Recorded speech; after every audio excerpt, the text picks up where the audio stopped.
Hey guys, insight number 3. So we're in Psalm 116, which starts off basically, I love the Lord because, and then it goes on to say, like the psalmist goes on to say, for many, many reasons why, and what the Lord's done for him, and then what he would then do for the Lord because he loved the Lord. But I thought I'd bring this one up, and while we're not going to really read too much of it, we're just going to look at the points in it. I was like, I love the Lord because, and then I'm like, how would you complete the sentence? The psalmist here says, I love the Lord because he hath heard my voice and my supplications. So basically he's heard his prayers. And then he says some other things. I certainly love the Lord because he hears my prayers. I like being heard. I talk a lot, as you know. And I think sometimes he might get bored with me, or that he's just like, oh, not this woman again. But he doesn't, ever. He's always happy to hear from me and would listen to me prattle on forever. Patience of a saint, definitely, because he is Jesus Christ, the ultimate saint. How would you complete the sentence? I love the Lord because. Because from day to day, it's going to be different, isn't it? Like, I love the Lord today because he's allowed me to feel better and get up and do this. I love the Lord today because he's provided food and a nice dry house and warmth while it's cold and windy and wet outside.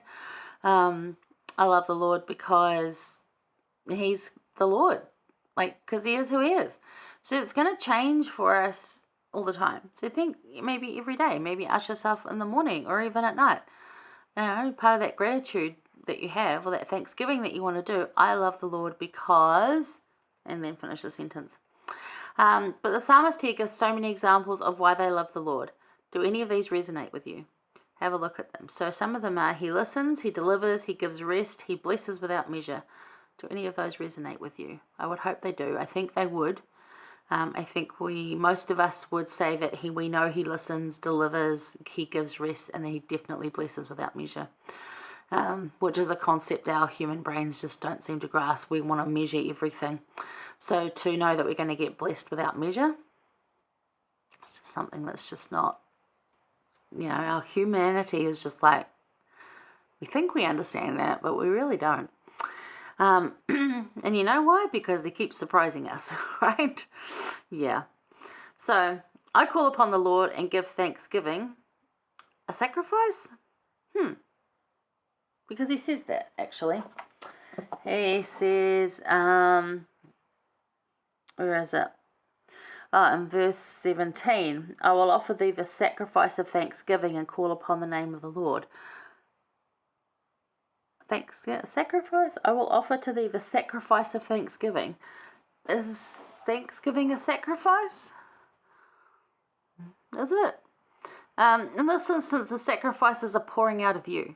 So, I offer the Lord a sacrifice of thanksgiving, and that being honest and, being bold, brave, and honest, and not holding back.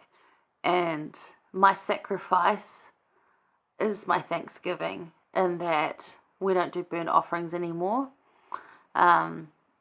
We give up a lot of things as sacrifices for others. We give service and time and all that, but is thanksgiving a sacrifice? In this instance, if you're truly thanksgiving with your whole soul, it can seem like a sacrifice because it can cause you a lot of emotional stress to really pour out like that. When you're being brave, bold, and honest to the Lord, it really can cause some upset. So that's what I perceive it to be. It may not be. Remember, we don't read too deeply into the Psalms because it is poetry, and that is always up for interpretation.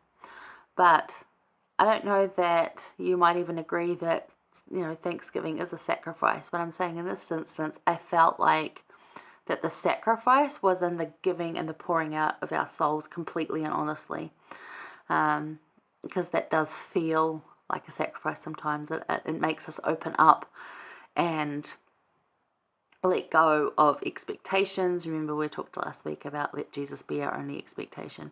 So it requires change in us, and that can be a sacrifice, or seen as a sacrifice. For some people don't see it as that, and it's not that it's a bad sacrifice, but it is giving up. So that in itself is a sacrifice.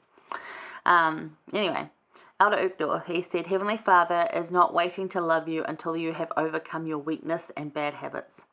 He loves you today. So, I love the Lord because he loves me today. Simple as that for today. Might be different. Every day is going to be different, and it's a good way to start that gratitude for it and to feel more of that praise and thanksgiving spirit. I love the Lord because ... answer it. It might cause an outpouring in you that you didn't know was there that needed to come out, right? Sometimes that happens, so give it a try. Anyway, that's insight number 3. We are going to look at 126 and talk about a really cool miracle that happens over in Death Valley, California. I'll see you there.